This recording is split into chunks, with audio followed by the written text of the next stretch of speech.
শিয়া ISNA শরীফের হাদিসের কিতাবের মধ্যেও আছে, আমার সুন্নাতুল ভাইদের কিতাব সুন্নি ভাইদের হাদিসের মধ্যে ওই হাদিসটি আছে, যে হাদিসটি আমাদের শিয়াদের বাচ্চারাও জানে। ক্বালা রাসূলুল্লাহ সাল্লাল্লাহু আলাইহি ওয়া আলিহি ওয়াসাল্লাম আনা মদিনাতুল ইলমি ওয়া আলিউন বাবুহা, আমি জ্ঞানের শহর আর আলী তার দরজা।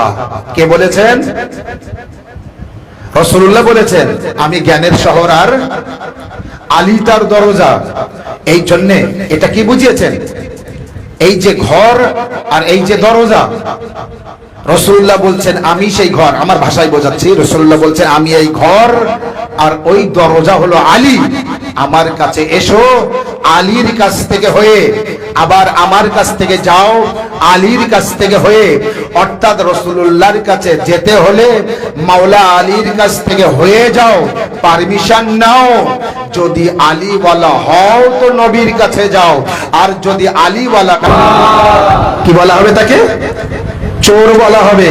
এই জন্য মাওলা আলী আলাইহিস সালামের ফজিলত এত বেশি হয়ে যায় যে মানুষ বলে কি আলীর ফজিলত অনেক বেশি পড়ে এরা, আলী আলী অনেক বেশি করে এরা। নবীর মেম্বার সাক্ষী আর আল্লাহ সাক্ষী, আল্লাহর কসম করে বলি আমরা আলী আলী বেশি করি না। আমরা আলী আলাইহিস সালামের ফজিলত অন্য কারোর কাছ থেকে পাইনি, পেয়েছি তো হযরতে রাসূলুল্লাহর কাছ থেকে, যার উম্মতি আমরা, যার কলেমা পড়ি আমরা, সেই নবী মুস্তাফা সাল্লাল্লাহু আলাইহি ওয়া আলিহি ওয়াসাল্লামের কাছ থেকে আমরা মাওলা আলীর ফজিলত পেয়েছি। আজকে যদি কেউ একটু খাদ্য দিয়ে যায়, একটি পাখির গোশত, হালাল পাখির গোশত রান্না করে রাসূলুল্লাহকে একজন দিয়েছে, ইয়া রাসূলুল্লাহ আমি আপনাকে আপনার খেদমতে পেশ করলাম, এই খাদ্য আপনি খাবেন, এই গোশত আপনি খাবেন। তো আল্লাহর নবী ওই গোশত নিয়ে অপেক্ষায় আছেন আর দোয়া করছেন, পারওয়ারদিগারা আমার হাবিবকে পাঠিয়ে দাও, যার সাথে বসে আমি এই গোশত খাবো, আমি একা খাবো না, আমার হাবিবকে পাঠিয়ে দাও, আমার হাবিবকে পাঠিয়ে দাও। নবীকে যখন একজন দিয়েছে, গোশত দিয়ে গেছে, তো রাসূলুল্লাহ একা খেতে পারেন, কিন্তু বলছে আমার হাবিবকে পাঠিয়ে দাও। ঘরের মধ্যে রাসূলুল্লাহ, দরজায় উম্মুল মুমিনিন মা আয়েশা বলছে আমার হাবিবকে পাঠিয়ে দাও। কোন একজন ব্যক্তিকে পাঠালো মা আয়েশা, আল্লাহর নবী বললেন না, আর একজনকে পাঠালো আয়েশা, আল্লাহর নবী বললেন না, আর একজনকে মা আয়েশা পাঠালো, আল্লাহর নবী বললেন না, আমার হাবিবকে পাঠাও। হাবিব মানে কি? হাবিব মানে দোস্ত, হাবিব মানে বুঝতে পারছি, আস্তে আস্তে বলছি বুঝতে সুবিধা হচ্ছে। ইব্রাহিম হলেন খলিলুল্লাহ, আমাদের নবী হলেন হাবিবুল্লাহ। খলিলুল্লাহ আল্লাহর দোস্ত, হাবিবুল্লাহ আল্লাহর দোস্ত। হাবিব মানে দোস্ত, খলিল মানে দোস্ত, দুটোর মধ্যে পার্থক্য আছে। খলিলুল্লাহ আল্লাহর দোস্ত, এক তরফ থেকে দোস্তি, হাবিবুল্লাহ আল্লাহর দোস্ত, দুই তরফ থেকে দোস্তি। সালাওয়াত আর মুহাম্মদ ওয়া আলাইহি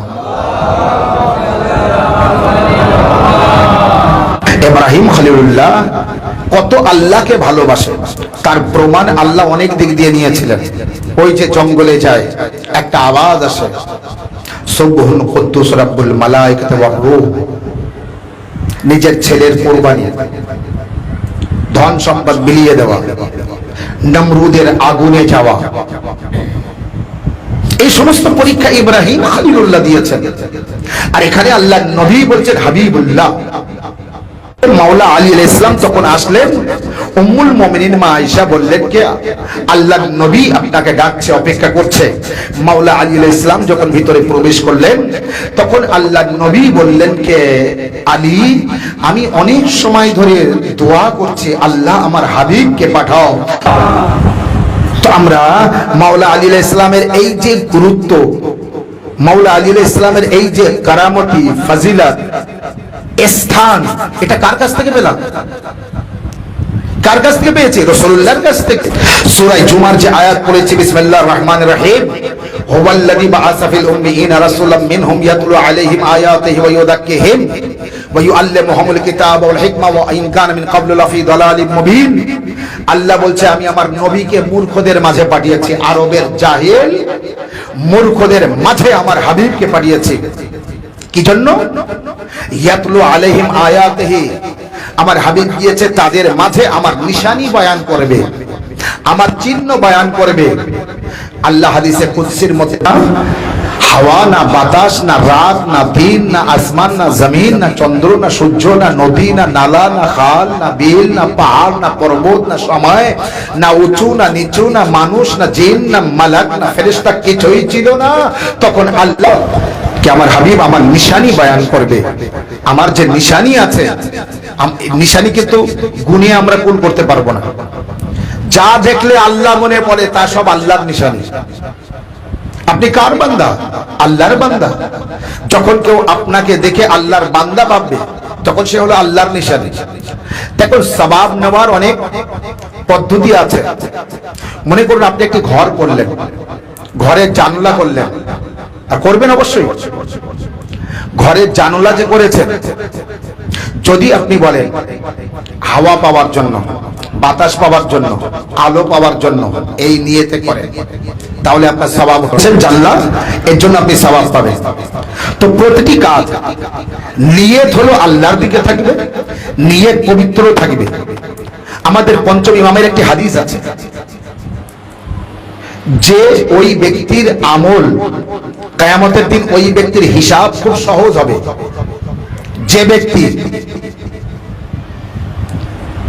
যদি কেউ তার উপর জুলুম করে তো তাকে সে ক্ষমা করে দেবে, আর তার থেকে কেউ দূরত্ব, ইমাম এত সুন্দর সুন্দর বাণী আমাদেরকে দিয়েছে। যদি আমরা তারপরে আমাদের অষ্টম ইমাম আলাইহিস সালামের একটা হাদিস আছে, ইমামে রেজা আলাইহিস সালাম, সালাওয়াত মুহাম্মদ ওয়া আলাইহি, অষ্টম ইমাম আলাইহিস সালাম, আমার নামটা লিখে দিও, ওই গেটে আমার নামটা দিও, এই মসজিদটা আমি করে দিয়েছি, ইমাম বাড়িটা আমি করে দিয়েছি, একটু বলে দিও। না, এটা আপনি বলতে পারেন আমার জন্য একটু দোয়া করো, তোমার নাম নেওয়ার দরকার নেই। যে বান্দায়ে খোদা, যে ব্যক্তি এটা করেছে, তো সওয়াব কি সে পাবে না? সওয়াব তার নামে যাবে। কিন্তু যদি আপনি কাউকে কি মক্কায় আসতো হজ করতে, তো তার পয়সা খরচ হয়ে গিয়েছিল, ফুরিয়ে গিয়েছিল, তাই ইমাম আলাইহিস সালাম তাকে কিছু দিয়েছিলেন। হজ করতে করতে এর ভিতরে তার বাকি টাকা সব ফুরিয়ে গিয়েছে, আর কিছু নেই। এরপর ইমাম আলাইহিস সালাম আবার তাকে সাহায্য করেছিলেন, কিন্তু নিজের মুখ ঢেকে। কিভাবে? নিজের মুখ ঢেকে সাহায্য করেছিলেন। আগে দিয়েছেন প্রকাশ্য, পরের বার দিলেন মুখ ঢেকে। বলুন কেন? যেহেতু একবার নিয়েছি, দ্বিতীয়বার কিভাবে নেব? যাতে সে লজ্জায় না পায় যে সেই ইমামের কাছ থেকে আবার আমি নিচ্ছি, এই লজ্জা যাতে না লাগে, তাই ইমাম আলাইহিস সালাম নিজের মুখটা ঢাকলেন, ঢেকে তাকে সাহায্য করলেন, সে যেন বুঝতে না পারে কে দিচ্ছে। এই যে ইমাম আলাইহিস সালাম লুকিয়ে দিলেন, গোপনে দিলেন তাকে, দেওয়ার পরে ইমাম আলাইহিস সালাম নিজের ভক্ত মান্যওয়ালাদের বোঝাচ্ছেন, যদি কাউকে দাও তো এইভাবে ওকে আমি সাহায্য করব, তো যে সাহায্য আমাকে দিচ্ছে ওই জায়গায় যদি আমি হই, তো আমার সাহায্য নিতে যেমন লজ্জিত হব, এমন ওই ব্যক্তিও লজ্জিত হবে। কাউকে লজ্জা দেওয়া, নিজে লজ্জা পাওয়া। সালাওয়াত।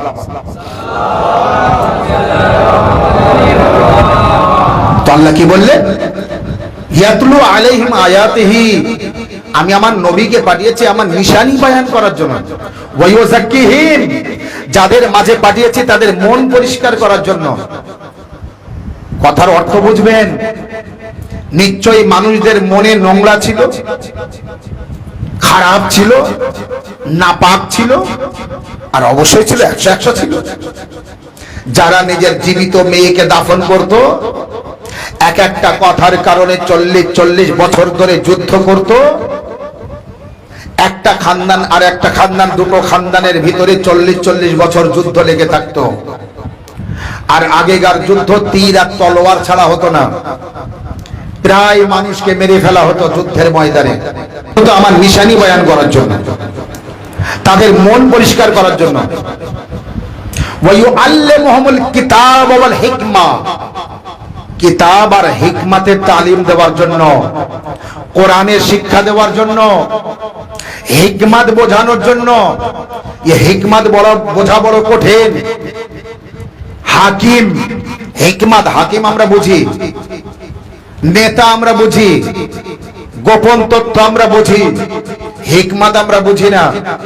যদি গোপন তথ্য বুঝি, হাকিম বুঝি, হাকিম মিয়াদ বুঝি, আর রাজা বুঝি, রাজার রাজত্ব বুঝি, তো হাকিমও বুঝবো আর হিকমতও বুঝবো। এবং বলছে তারা প্রকাশ্য গুমরাহির মধ্যে ছিল, অন্ধকারে ছিল, পথভ্রষ্ট। কি বলে যে নবী লেখাপড়া জানতো না, নবী পড়াশোনা জানতো না। জিব্রাইল এসে নবীকে লেখাপড়া শিখিয়েছে, জিব্রাইল এসে নবীকে পড়া শিখিয়েছে, জিব্রাইল এসে নবীকে শিক্ষা দিয়েছে। জিব্রাইল হলো আলী আলাইহিস সালাম হলেন নবীর ছাত্র, আর জিব্রাইল হলো আলীর ছাত্র। স্কুলে যখন পড়িনি তো নাউজুবিল্লাহ নবী লেখাপড়া জানতো না। আর নবী লেখাপড়া জানতো না, এখান থেকে দলিল দেয় আরবের স্কুলে পড়িনি। আপনি বলতে পারেন কে রাসূলুল্লাহ পড়িয়ে পাঠিয়েছে না পাঠায়নি? মাস্টারকে সরকার পাঠাচ্ছে স্কুলে, তো সরকার মাস্টারকে স্কুলে পড়তে পাঠিয়েছে না পড়াতে পাঠিয়েছে? পড়াতে পাঠিয়েছে, পড়তে পাঠায়নি। তো আল্লাহ নবীকে আরবের বুকে পড়তে পাঠায়নি, পড়াতে পাঠিয়েছে। সালাওয়াত মুহাম্মদ ওয়া আলাইহি। আর যদি রাসূলুল্লাহ লেখাপড়া না জানতেন, যে লেখাপড়া জানে না সে আপনার কাছে কোনোদিন কাগজ কলম দিতে পারবে না, তো দেই। আপনি ভাবুন, ইউসুফ নবী কোন স্কুলে যেতে কেউ দেখেছে? ছোটবেলায় 10-11 বছর বয়স কি 12 বছর, কম বেশি হবে বলে শটে বলছে, পানির খোঁজ করতে করতে ওই কুয়া পেল। কুয়ায় বালতি দিল, পানি তুলছিল, টেনে টেনে তুলছে, বালতিতে ইউসুফ নবী উপরে এসেছে। সালাওয়াত মুহাম্মদ ওয়া আলাইহি। নুরানি চেহারা, ওই লোকজন নিয়ে মিশর দেশে বিক্রি করতে করে। বলি জুলেখার স্বামী বাদশাহ, ওই বাচ্চাকে কেনার জন্য, কেউ জানে না কিন্তু ইউসুফ, বাচ্চাকে কেনার জন্য নুরানি চেহারা। ইউসুফের চেহারা আপনারা জানেন না, সোনা দানা ইউসুফ সেই নিচে, এখনো কিন্তু সমান হলো না, উঠলো না। ভাবতে পারলেন? তাহলে মিশরের বাদশাহ, জুলেখার স্বামী, ওই যে বাদশাহ, উনি কিনতে পারলো? উত্তর দেবেন, কিনতে পারিনি। ইউসুফ নবী বললেন একটা কাগজ কলম দাও। রাসূলুল্লাহর কাগজ কলম চাওয়া, লেখাপড়া। এখান থেকে আমি এই জায়গায় এসেছি বোঝানোর জন্য আপনাদের। সালাওয়াত মুহাম্মদ ওয়া আলাইহি। এবার ইউসুফ নবী বললেন, কেউ জানে না কিন্তু নবী বলেন একটা কাগজ কলম দাও। কাগজ এনে দেওয়া হলো, কলম এনে দেওয়া হলো। আল্লাহু আকবার। একবার ভাববেন, তারা কেউ নবীর কলেমা পড়েনি, নবীর উম্মতি না, নবীর প্রতি ঈমান আনেনি, নবীর সাথে ওঠা বসা, খাওয়া দাওয়া, চলাফেরা কিচ্ছু করেনি। তারপরও ইউসুফের কথা মতো কাগজ কলম দিয়েছে। আর কেমন নবীর ভক্ত ছিল, কে নবী বলছে কাগজ কলম দাও, আর তারা কাগজ কলম না দিয়ে আরো বিভিন্ন মন্তব্য করলো। নাউজুবিল্লাহ, কে নবীর মাথা ঠিক নেই, কাগজ কলম দেওয়ার দরকার নেই। কত বড় বেয়াদব না হলে এই কথা বলে নবীর সামনে? সালাওয়াত মুহাম্মদ ওয়া আলে মুহাম্মদ। বোঝাতে পারছি? বুঝতে পারছেন কথা? ইউসুফ নবী কি বললেন? কাগজ কলম দাও। সাথে সাথে একটি কাগজ এনে দেওয়া হলো, কাগজের টুকরো এনে দেওয়া হলো, আর কলম এনে দেওয়া হলো। ইউসুফ নবী কলম নিলেন আর সাথে সাথে কাগজে কিছু লিখলেন। লেখার পরে ভাঁজ করে দিলেন। আল্লাহু আকবার। রাসূলুল্লাহ কোন স্কুলে পড়েনি, তাই লেখাপড়া জানে না। ইউসুফ কোন স্কুলে পড়েছিল যে ইউসুফ লিখে দিলেন? ইউসুফ নবী কিভাবে লিখলেন? कैसा कैसा নবীর উম্মতি একবার দেখুন। নবীর লেখাপড়া জানে কি জানে না, স্কুলে পড়েছে কি পড়ে না, তার সার্টিফিকেট চাই। নবী লেখাপড়া জানে কিনা এর সার্টিফিকেট লাগবে। নবীকে এইভাবে মানতে হয়। নবী নবী কিনা মানতে হবে, যাচাই করতে হবে, সার্টিফিকেট লাগবে। তো আপনি বলুন 12 বছরের ইউসুফ কোন স্কুলে পড়েছে? ঘর থেকে তো বাইরেই যায়নি। ইউসুফ নবীর পিতা ঘর থেকে বাইরে যেতে দিতেন না ইউসুফকে, ভাইদের থেকে আলাদা রাখতেন, আর ইউসুফকে সবসময় নজরে রাখতেন। কারণ জানে আমার পরে নবী, আর এর ভাইরা একে ভালোবাসে না।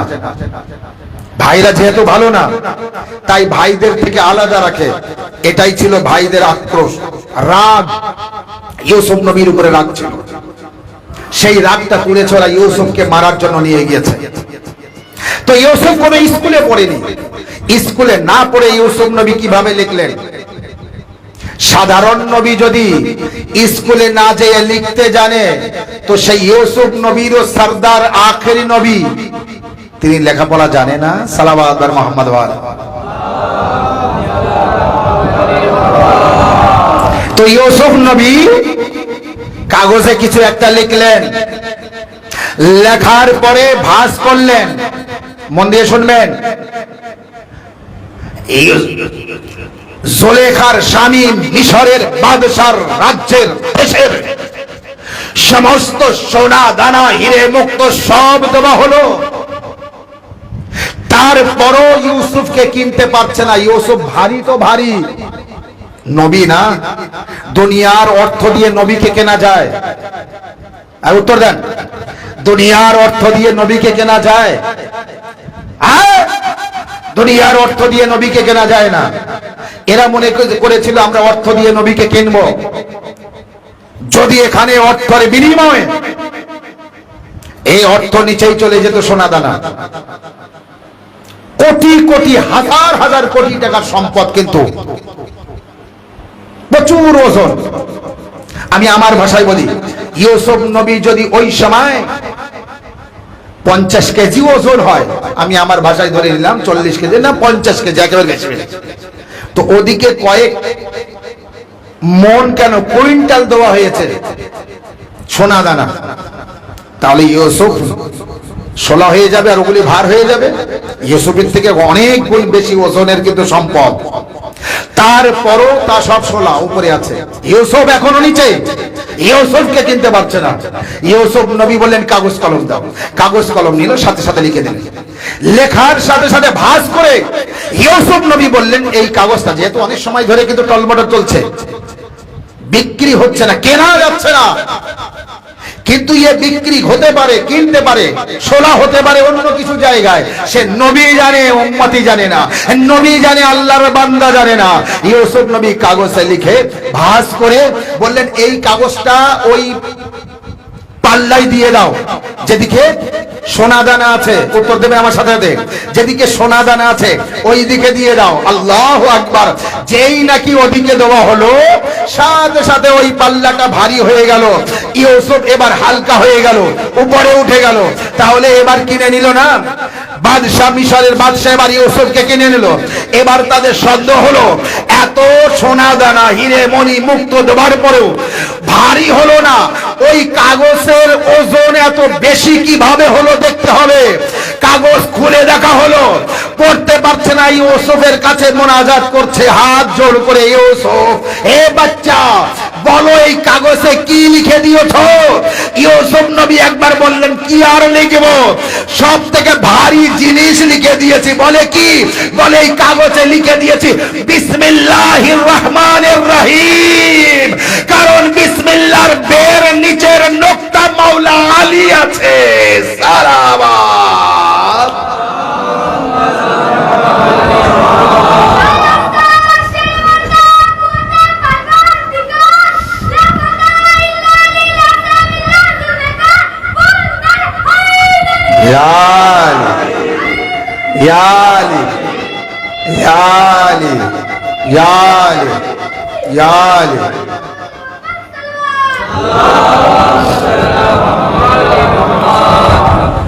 আইটেম করে নারা লাগাবো হবে না যে আমি ভাবছি নারা দেবো কি দেবো না, ভাবছি।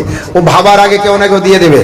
কারণ আমাদের আজাদারদের বাচ্চা বাচ্চা অন্য কওমের কাছে নিয়ে গেলে এরা বাচ্চা না, এরা বড়। আর বড় তার কারণ হচ্ছে আমরা সকলেই জানি মায়ের পেটে থাকাকালীন সেখান থেকে কোনো না কোনো মজলিসে মা যায় না? ওই 9 মাসের ভিতরে কোনো মজলিস হয় না? তো মায়ের পেটে থাকাকালীন বাচ্চারা কোরআন শোনে তো কোরআন পড়ে, নহা শোনে তো নহা পড়ে, মজলিস শোনে তো মজলিস পড়ে, এবং নারা শোনে তো না। এই আজাদারদের বাচ্চারা মায়ের পেট থেকে নিয়ে মজলিস শুনতে শুনতে ছোট্টবেলা থেকে মা কোলে করে নিয়ে আসছে, বাপ কোলে করে নিয়ে যাচ্ছে। তো এরা শুনতে শুনতে এমন ভাবে মুখস্থ হয়ে গিয়েছে, কোথায় কি বলতে হবে, কোথায় কোন নারা দিতে হবে এরা জানে। আর দুনিয়ার মধ্যে আমরাই সেই কম কে আমরা জানি कि আমরা একদিন না একদিন মারা যাব, আর মারা গেলে আমরা জান্নাতে যাব। মারা গেলে আমরা কোথায় যাব? হাসরের ময়দান হবে, বিচার হবে, বিচারের পরে আমরা কোথায় যাব? আমরা কোথায় যাব? আরে জান্নাতে যাব না। আপনার পরিষ্কার হয়নি। আপনি কোথায় যাবেন? যেখানে মা ফাতেমা জাহরা থাকে, যেখানে রাসূলুল্লাহ থাকে, যেখানে ইমাম হাসান থাকে, যেখানে ইমাম হুসাইন থাকবে, যেখানে মাওলা আলী থাকবে, আপনি সেখানে যাবেন না অন্য জায়গায় যাবেন? যেখানে সাকিফা ওয়ালোরা থাকবে সেখানে যাবেন না যেখানে গাদির ওয়ালোরা থাকবে সেখানে যাবেন? হ্যাঁ, উত্তর দেন। যেখানে গাদির ওয়ালোরা থাকবে, যেখানে পঞ্চতন পাক আলিমুস সালাম থাকবে সেখানে যাবেন। শুনুন, রাবায়েতের মধ্যে জলজল করছে, আমরা শিয়ারা আজ পৃথিবীর মধ্যে একটাই কওম আছি যেখানে মজলিস হবে সেখানে আমরা, যেখানে আমরা সেখানে মজলিস না। পরিষ্কার হয়নি? যেখানে আলী আলী সেখানে আমরা, আর যেখানে আমরা সেখানে আলী আলী। আর এই আলী আলী করি কারণ আমরা যখন জান্নাতে যাব তো আমরা কিভাবে জানবো? হাসরের ময়দানে যখন মানুষ থাকবে তো কেউ জাহান্নামের দিকে যাবে, কেউ জান্নাতের দিকে যাবে। আমরা কোন দিকে জান্নাত আমরা কিভাবে জানবো? জান্নাতের দরজায় একটি শিকল আছে, যে শিকল থেকে সর্বদা একটি আওয়াজ আসে, আলী আলী আলী আলী আলী। শিকল নড়ে আর আলী শব্দ আসে, শিকল নড়ে আর আলী শব্দ আসে। এই জন্যই তো আমরা আলী আলী করে নারা দিই, কারণ আমরা যখন জান্নাতে যাব তো জান্নাত বলবে, আওয়াজ আসবে ওখান থেকে, ও আলী বলরা তোমরা কোথায় আসবে শোনো। এই তো তোমাদের সেই ইমাম বাড়ি যেখান থেকে আওয়াজ আসতো, আজও আওয়াজ শুনে এসো, এখান থেকে আওয়াজ যাচ্ছে তোমার কানে, আলী আলী আলী সালাওয়াত।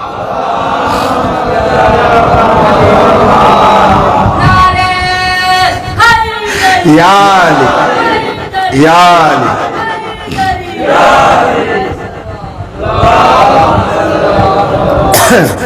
তো আমাদের বাচ্চা বাচ্চা এরা ফজিলাতও জানে, মাওলা আলী ইসলামের নামে নারা লাগাতে হয় তাও জানে। আচ্ছা, তারপরে বাচ্চাদের বলে দিতে হয় না কখন হোসেন আলী ইসলামের নামে নারা লাগাতে হবে, কখন ফাতেমা জাহরার নামে নারা লাগাতে হবে, কখন রাসূলুল্লাহর, কখন মাওলা আলীর। তারা নিজেরাই জানে। কি জন্য জানে? এই যতই পাঠ ভাগ করে আপনি ফজিলাত পড়ুন না কেন, হোসেন আলী ইসলামের ফজিলাত পড়লেই নারায়ে লাব্বাইক ইয়া হোসেন, ফাতেমা জাহরার পড়লে লাব্বাইক ইয়া জাহরা, ইমামে জামানার পড়লে ইমাম মেহেদী আলাইহিস সালাম জিন্দাবাদ, লাব্বাইক ইয়া মেহেদী। যদি রাসূলুল্লাহর নামে পড়ি তো রাসূলুল্লাহর নামে নারা, আলী আলাইহিস সালামের নামে পড়ি তো আলী আলাইহিস সালামের নামে নারা। আর আল্লাহর কসম, হাদিসের মধ্যে শুনে যাদের সহ্য হতো না ঘুরে যেত এখান থেকে, ওখান থেকেও ঘুরে যাবে। সালাওয়াত মুহাম্মদ ওয়া আলাইহি আকীদা ঘুরিয়ে দেবে, ঈমান ঘুরিয়ে দেবে, আমল ঘুরিয়ে দেবে। এই জন্য রাসূলুল্লাহ যখন মেরাজে গিয়েছিলেন তো মেরাজে যাওয়ার পরে আল্লাহর নবীর নজর পড়েছিল, আরশ থেকে দেখেছিলেন আরশের নিচে দিয়ে লম্বা লাইন দিয়ে যাচ্ছে উট, প্রচুর উট, এবং যার শুরু দেখা যাচ্ছে না শেষ দেখা যাচ্ছে না। আরশের উপর থেকে দেখছেন রাসূলুল্লাহ, আরশের নিচে দিয়ে উটের লাইন যাচ্ছে। কতটা লাইন তা গণনা গুণে কুল করা যাবে না, এবং লাইনের শুরু দেখা যাচ্ছে না শেষ দেখা যাচ্ছে না, কত উট। এবং প্রতিটি উটের পিঠে যেভাবে গাড়িতে সাজানো থাকে, লোড করা থাকে জিনিস, ওইভাবে উটের পিঠে সাজানো আছে, কোনো উট খালি নেই। জিব্রাইলকে রাসূলুল্লাহ জিজ্ঞাসা করলেন, জিব্রাইল, এই উটের পিঠে কি আছে? বলে আমি তো জানি না। তাহলে জিব্রাইল জানতে হবে একটা উট কতটা উট? বলে তাও জানি না। সামনে কতটা আছে? বলে বলতে পারবো না। পিছন কত দূর? বলে বলতে পারবো না। আল্লাহ আমাকে জানাবে, তারপরে আমি জানবো। তো বলে ঠিক আছে জিব্রাইল, তুমি আল্লাহর কাছ থেকে জেনে একটা উটকে, এর উটের পিঠে কি আছে? বলে তাও জানি না। বলে আল্লাহর কাছ থেকে জেনে একটা উটকে দাঁড় করানো। একটা উটকে দাঁড় করানো হলো। দাঁড় করানোর পরে বললে উটের পিঠে কি আছে বার করো, আমি দেখবো। তারপরে আল্লাহর কাছ থেকে জেনে রাসূলুল্লাহকে সব জিব্রাইল বলে দেন।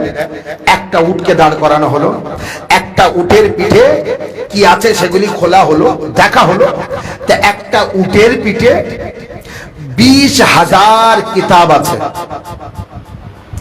এক একটি কিতাবের মধ্যে 20,000 করে বাব আছে, পাঠ। এক একটি পাঠ থেকে 20,000 করে আবার পাঠ ভাগ হয়েছে। ভালোভাবে বুঝবেন, এক একটি উটের পিঠে 20,000 কিতাব, এক একটি কিতাবের মধ্যে 20,000 বাব পাঠ, এক একটি পাঠের থেকে আবার 20,000 করে পাঠ ভাগ। প্রতিটি পাঠের মধ্যে আলী আলাইহিস সালামের ফজিলত, আলী আলাইহিস সালামের ফজিলত। জিব্রাইলকে জিজ্ঞাসা করলেন, জিব্রাইল, এ যত উট এ কিসের জন্য? আলী আলাইহিস সালাম সম্পূর্ণ, মাওলা আলী যার মাথার ভিতরে ঢুকবে সে পারবে না। আমাদের ক্ষমতা নেই সম্পূর্ণ মাওলা আলীকে ক্যাশ করতে পারবো, নিজের মাথায় আনতে পারবো, নিজেকে বুঝতে পারবো। আমরা মাওলা আলীকে বুঝতে পারবো না। যারা যারা বুঝতে চেয়েছিল, কেউ পাগল হয়ে গিয়েছে, কেউ নুসাইরি হয়ে গিয়েছে, বেদিন হয়ে গিয়েছে। এই জন্য মাওলা আলী আলাইহিস সালাম বলেছেন, আমার ফজিলত যতটা ততটা মানবে, তার থেকে বেশি মানবে না, তার থেকে কম মানবে না। আলী আলাইহিস সালাম বলেছেন, দেখো হিজরাতের রাতে নবীর বিছানায় আমি ঘুমাতাম না, আমি ঘুমাতে বলেছিলেন রাসূলুল্লাহ, তাই ঘুমিয়েছিলাম। আর ঘুমিয়ে প্রমাণ করে দিলাম আমি আল্লাহ না। কারণ যে আল্লাহ হয় সে ঘুমায় না। আমি ঘুমিয়ে প্রমাণ করে দিয়েছি আমি আল্লাহর বান্দা, আমি আল্লাহর বান্দা। আলী আলাইহিস সালামের ফজিলত শুনে মানুষ ঠিক করতে পারেনি। এই যে আমি ফজিলতের কথা বলেছি, আমি কিতাবের মধ্যে পড়েছি এবং আমার কাছে নোট করা আছে তার ভিতর থেকে। আপনি এবার ভাবুন মাওলা আলীর ফজিলত কত, যা পৃথিবীর কারো ক্ষমতা নেই বয়ান করার। আল্লাহ নবীও বলেছেন আলীর যত ফজিলত আছে আমি বয়ান করতে পারিনি। আলী আলাইহিস সালাম বলেছেন আমার যত শিক্ষা আছে মানুষ আমার কাছ থেকে নিতে পারেনি। আমি যত মানুষকে দিতে চেয়েছিলাম মানুষ আমার কাছ থেকে নিতে পারেনি। সাগরের ঢেউ যেভাবে বয়, আমার অন্তরে শিক্ষার ঢেউ বয়ে গিয়েছিল, কিন্তু মানুষ আমার কাছ থেকে নিতে পারেনি। আলী আলাদা, এত জ্ঞান আলীর মধ্যে, এত শিক্ষা আলীর মধ্যে। এই জন্য আল্লাহ নবী বলেছেন कि आमी ज्ञानेर शहर और आली तार दरजा अत सहज ना। आली आलाइहिस सालाम देखे नेबे যাচাই করে নেবে যে তুমি নবী পর্যন্ত পৌঁছাতে পারবে কিনা, তোমার সে ক্ষমতা আছে না নাই। তো আল্লাহ বলছে কি আমি আমার নবীকে দুনিয়ার বুকে পাঠিয়েছি শিক্ষা দেওয়ার জন্য, হেদায়েতের জন্য, শিক্ষা দেওয়ার জন্য। আবার সেই জায়গায় আসলাম, রাসূলুল্লাহ শিক্ষা গ্রহণ করতে আসেনি, রাসূলুল্লাহ শিক্ষা দিতে এসেছিলেন। আমরা নবীকে নাউজুবিল্লাহ মূর্খ নবী মানি না, আমরা নবীকে শিক্ষিত নবী মানি, জ্ঞানী নবী মানি। 1,23,999 জন নবীর সরদার। নবী মোট কতজন? 1,24,000। এক কম 1,24,000, এক কম 1,24,000, মানে 1,23,999 জন নবীর সরদার আমাদের আখেরি নবী। সেই 1,23,999 জন নবীর মধ্যে ইউসুফ নবী আছে না নাই? আছে। সেই ইউসুফ নবী 11 থেকে 12 বছর বয়সে কাগজ কলম নিয়ে লিখিয়ে উম্মতে মুহাম্মাদীকে বুঝিয়ে দিলেন, হে নবীর উম্মতিরা শোনো, আমি যদি বেদিনদের কাছ থেকে কাগজ কলম চেয়ে নিতে পারি তো তোমরা কেমন ভাবে নবীর উম্মতি আর কেমন নবীর কলেমা পড়েছিলে যে তোমরা নবীর কাগজ কলম দাওনি? এবার বলো, বেদিনরা ভালো না তোমরা ভালো যারা নবীকে কষ্ট দিয়েছো? এই জন্য মানুষ বোঝার কষ্টকর, বোঝার ভুল করে। নবীর সাহাবী মাথার উপরে থাকে আমাদের, নবীর সাহাবীকে আমরা অপমান করি না, নবীর সাহাবীকে অপমান করা যায় না, নবীর সাহাবীকে বেইজ্জতি করা যায় না। নবীর উম্মতিকে সম্মান করতে হবে, সাহাবীকে সম্মান করতে হবে। কিন্তু যে ব্যক্তি নবীকে কষ্ট দেবে আপনি তাকে মানবেন? যে নবীর মনে ব্যথা দেবে আপনি তাকে মানবেন? যে নবীর মনে আঘাত দেবে আপনি তাকে মাথায় করে রাখবেন? আরে আমার নবী যাকে, যে ব্যক্তি আমার নবীকে কষ্ট দিয়েছে, আমার নবী বললেন যে তোমরা এখান থেকে পালাও, আউট হও, আমার এখান থেকে চলে যাও। নবী বার করে দিয়েছিলেন, ওখান থেকে তুলে বার করে দিয়েছিলেন তাদের, আর পুনরায় ডাকেননি। তো নবী যাদের দরবার থেকে বার করে দেয় আমরা তাদের মানি কিভাবে? নবী যাদের দরবার থেকে বার করে দেয় আপনি তাকে মানবেন কিভাবে? আপনার কাছে আমি বিচার দিলাম, আপনি তাকে মানতে পারবেন? এই জন্য নবীকে মানা অত সহজ না। নবীকে মানতে হবে তো নূরের মানতে হবে, নবীকে মানতে হবে তো ইউসুফ নবীর সরদারও তিনি, মুসা নবীর সরদারও তিনি, ঈসা নবীর সরদারও তিনি, ইব্রাহিম নবীর সরদার তিনি, আদম থেকে ঈসা পর্যন্ত সমস্ত নবীদের সরদার আমাদের নবী। তিনি শিক্ষা নিতে আসেননি, তিনি শিক্ষা দিতে এসেছিলেন। তানার থেকে আমরা শিক্ষা নিয়েছি না নেইনি? তানার থেকে আমরা জ্ঞান পেয়েছি না পাইনি? এই জন্যই তো রাসূলুল্লাহ মসজিদে, এই জন্যই তো রাসূলুল্লাহ মসজিদে সালাওয়াত মুহাম্মদ ওয়া আলি মুহাম্মদ একটা নারা হবে, এরপরে আমি মুসাইবে যাব। সালাওয়াত মুহাম্মদ ওয়া আলি মুহাম্মদ। এই জন্য তো রাসূলুল্লাহ মসজিদে। এই নারা কে লাগাবে আমি জানি না, কিন্তু নারা একটা হবে। এখন যদি বয়স্ক ব্যক্তির আগে বাচ্চারা লাগিয়ে দেয় তো আমার কিছু করার নেই, কেউ না লাগায় তো আমি লাগাবো। ফাযাইল আহলে বাইত না পড়ে যদি আমি নেমে যাই তো আমার কষ্ট হয়, আর আপনারাও যদি চলে যান তো নিশ্চয়ই কষ্ট হবে। ঘেমে যায়, বাঁচি আর মরি, নারা দিতে হবে। আর আমি এবার মুসাইবে যাওয়ার সময় হয়ে গেছে, অনেক আগে আমার মজলিস শেষ করার সময় হয়ে গেছে অলরেডি। তারপরেও আমি পড়ছি কোন এক ব্যক্তির নারা লাগানোর জন্য। যতক্ষণ না নারা লাগাবে ততক্ষণ আমি পড়তে থাকবো। আর আজকের মজলিস যদি দেরি হয় তো দায়ী আমরা কেউ না, সেই এক ব্যক্তি। সালাওয়াত মুহাম্মদ ওয়া আলি মুহাম্মদ। ইয়া আলী লব্বাইক ইয়া হুসাইন।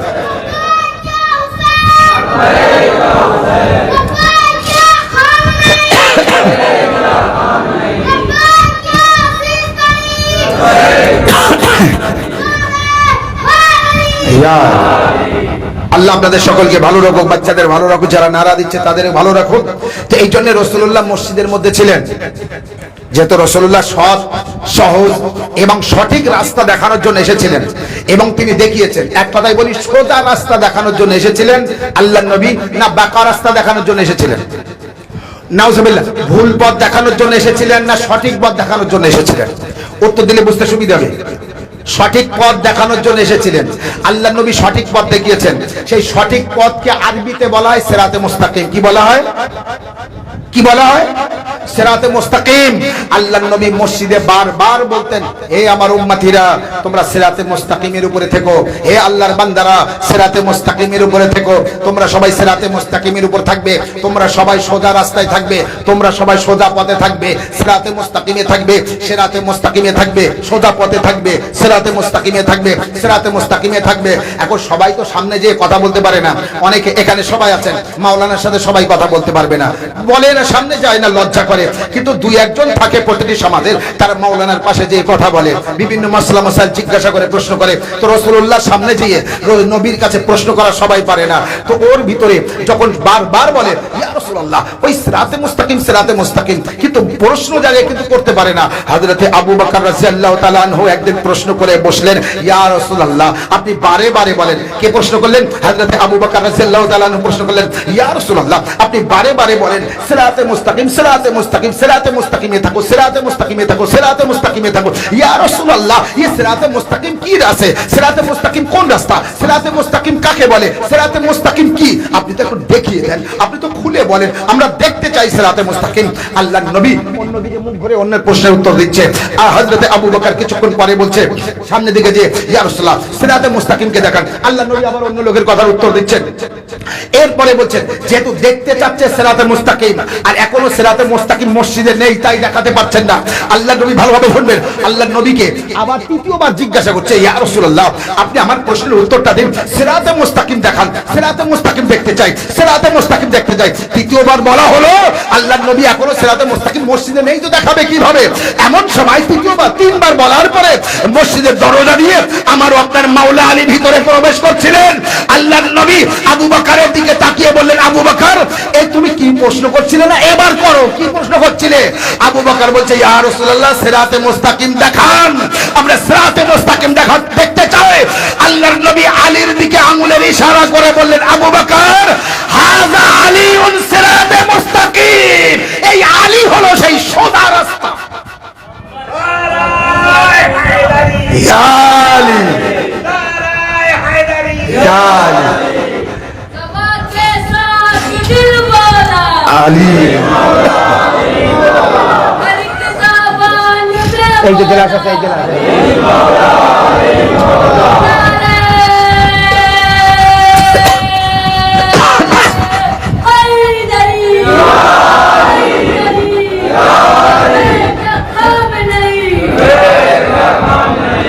মাশাআল্লাহ, যদি বলেন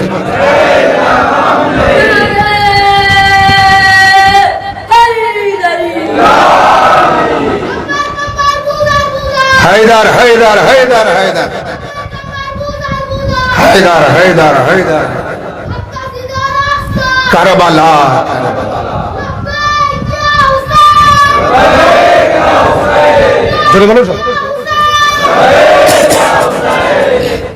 মাশাআল্লাহ, জাযাকাল্লাহ, আল্লাহ সকলকে ভালো রাখুক। একটু সময় বেশি হয়ে গিয়েছে, 1 ঘন্টা হয়ে গিয়েছে যেহেতু, আর এতক্ষণ মজলিস হয় না, 40-45 মিনিট। তো আমি বাস মুসাহেব একটু ছোট পড়বো, 5-10 মিনিটের ভিতরে আশা করবো মজলিসকে শেষ করার, আর যাতে আমরা এইভাবে ফাজাইল মাসাইল পড়তে পারি। 1 ঘন্টা কিভাবে পার হয়েছে আমি কিন্তু বুঝতে পারিনি, কিন্তু 1 ঘন্টা হয়ে গেল।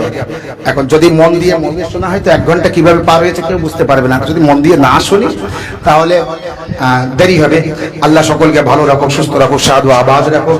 যেহেতু গলার ভালো নেই, তারপরও আমি চেষ্টা করছি পড়ার জন্য, আর মুসাহেবে বেশি গলায় চাপ হয়, তারপরও আমি আস্তে আস্তে কিছুটা মুসাহেবে ইমাম হুসাইন আলাইহিস সালাম পড়ার চেষ্টা করব। যেহেতু মুহাম্মাদিয়ার মজলিস, তাই আমি রাসূলুল্লাহ থেকে নিয়ে ইসলামকে বা আহলে বাইতকে বোঝানোর চেষ্টা করেছি, মাওলা আলী আলাইহিস সালামের ফজিলত এবং কারামতি বোঝানোর চেষ্টা করেছি। কিন্তু না আমি শেষ করতে পেরেছি, শেষ কখনো করা যাবে না, কারণ দুনিয়া শেষ হবে আহলে বাইতের ফজিলত, দুনিয়া শেষ হবে আহলে বাইতের ফজিলত শেষ হবে না। লাইভ চলছে, সবাই দেখছে, যারা যারা যেখান থেকে দেখছে মজলিস শুনুক, আর লাইভে মজলিস শুনুক। হাজার হাজার মানুষ দেখে, তারা লাইভে থাকে। আমি সকলের জন্য দোয়া করবো, আল্লাহ সকলকে ভালো রাখুক। মুসাহেবে ইমামে হুসাইন আলাইহিস সালাম না পড়বো, আর সে বিবি শাম থেকে আসেন, শরীকাতুল হুসাইন সানিয়া জাহরা, যে বিবি খুব কষ্ট পেয়েছিলেন। কষ্ট পাওয়ার কারণ সব দৃশ্য তার চোখের সামনে ঘটেছে, সব ঘটনা তার চোখের সামনে ঘটেছে, সব নিজের চোখে দেখেছে, সব নিজের চোখের সামনে।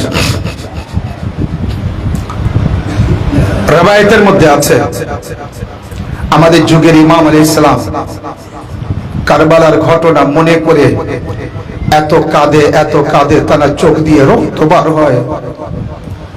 কারবালার ঘটনা চোখে দেখেননি আজাদারো, আমার ভাইরা, মা বোনেরা, আপনি মন দিয়ে যদি শোনেন আর আপনার স্মৃতিটা, আপনার মন এখানে বসে থাকুন, কারবালায় নিয়ে যান, আপনি চোখের পানি ধরে রাখতে পারবেন না। তার কারণ ইমামে জামানা চোখে দেখেননি, তাই তার চোখ দিয়ে রক্ত বার হয়। যখন ইমামে জামানা মনে করেন আলী আসগরের শাহাদাত, তখন তিনি এত কাঁদেন যে কে সে ব্যক্তি ছিল যে আলী আসগরের 6 মাসের শিশু, দুধের শিশুর গলায় তীর মেরেছিল। কত বড় নিষ্ঠুর না হলে আলী আসগরের গলায় তীর মারতে পারে? কত বড় নিষ্ঠুর ছিল! হোসাইনের যুবক আলী আকবরের বুকে তীর মারে। কত বড় নিষ্ঠুর ছিল! হোসাইনের ভাই আব্বাস আলমদারের দুটো বাজু কেটে নিয়েছিল। কত বড় জালিম ছিল তারা! কাসিমের লাশকে 500 ঘোড়ার পায়ে পামাল করে দিয়েছিল। কাসিমের লাশ এক টুকরো জমিনে কারবালায় পড়েছিল। ইমামে জামানা কারবালাকে মনে করে তিনি ডুকরে ডুকরে কাঁদে। আজাদারো, আমরা সেই কারবালার দৃশ্য চোখে দেখিনি কেউ। বিবি জাইনাব সালামুল্লাহ আলাইহা সব চোখে দেখেছেন। বিবি জাইনাব সালামুল্লাহ আলাইহার চোখের সামনে মুহূর্তের মধ্যে খিমা খালি হয়ে গেল, আর কারবালার জমিনে 72টি জানাজা পড়ে থাকলো। আজাদারো, আপনি একবার ভাবুন, এবার কারবালায় নিজের মনকে নিয়ে বিবি জাইনাব কিভাবে সবর করেছিলেন, বিবি জাইনাব কিভাবে সহ্য করেছিলেন, বিবি জাইনাব কিভাবে বেঁচেছিলেন। এই জন্যই তো সানিয়া জাহরা হযরতে জাইনাবের কষ্ট, জালিম শিমরে মালুন, হায় কত বড় কষ্টের মুসাইবের কথা বলছে। শিমরে মালুন মাওলা হুসাইন আলাইহিস সালামকে শহীদ করে যে ভোতা খঞ্জর দিয়ে মাওলা হুসাইনকে শহীদ করেছিল না, মাওলা হুসাইনের গলা কেটেছিল। শিমরে মালুন সেই খঞ্জরে, হুসাইনের রক্ত লাগা খঞ্জর খিমাই নিয়ে জাইনাবের চাদরে যেয়ে মুছেছিল।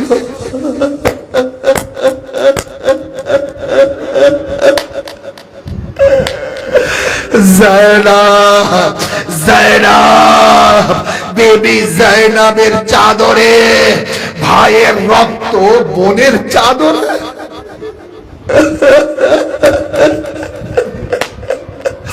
আল্লাহ, মা ফাতেমা জাহরা আওয়াজ পছন্দ করে শুধুমাত্র মুসাইবে কান্নার আওয়াজ। এমন ভাবে কাঁদবে জাহরা যেন আওয়াজ পায়। আজরুকুম আল্লাহ। জাইনাবের কষ্ট বাস আর মুসাইব পড়তে হয় না।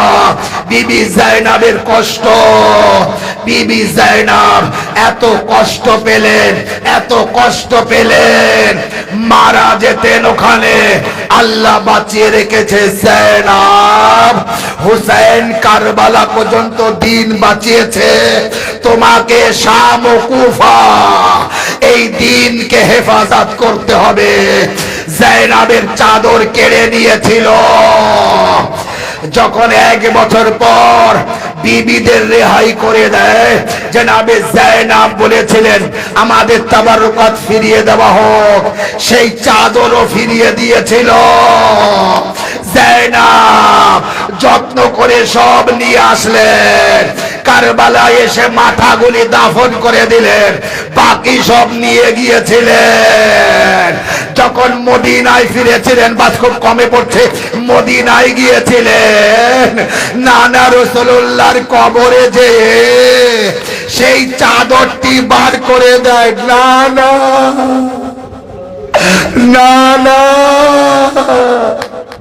কিছু আনতে পারিনি, সব রেখে এসেছি। না না, তোমার হুসাইনের রক্ত।